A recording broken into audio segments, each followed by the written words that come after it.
ఇచ్చిన దేవుడు కాదు, లోకమంతటికి వెలుగుగా వచ్చాడు. హల్లెలూయా.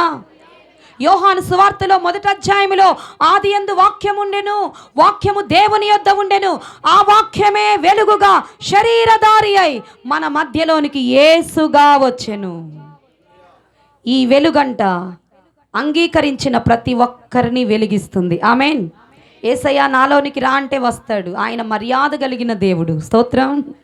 నీవు పిలిస్తే నీ ఇంట్లోకి వస్తాడు, నీవు పిలిస్తే నీ గుండెలోకి వస్తాడు. నువ్వు పిలిచి నా పాపాన్ని తీసివేయ్యా అంటే నీ పాపాలు స్వచ్ఛందంగా ఆయన క్షమించే దేవుడు. అందుకే ఈ క్రిస్మస్ నిన్ను రక్షణా దీపముతో వెలిగించాలనుకుంటున్నాడు. నీ జీవితం అలా ఆరిపోయిన దీపంలాగా ఉండకూడదు. యేసుతో నువ్వు లేకపోతే నీ జీవితం ఆరిపోయినట్లే. నువ్వు బయటికి బాహ్యముగా బ్రతికున్నావు కానీ అంతరంగములో నువ్వు చనిపోయి ఉన్నావు. అందుకే జీవించుచున్నావు అన్న పేరు మాత్రమే కానీ నీవు, చెప్పండి గట్టిగా, మృతుడవే. ఎందుకన్నాడు దేవుడు? లోకములు అన్నీ ఉంటాయి వాళ్ళకి, కానీ క్రీస్తు లేడు. క్రీస్తు లేని జీవితం మృతతుల్యమైన జీవితం.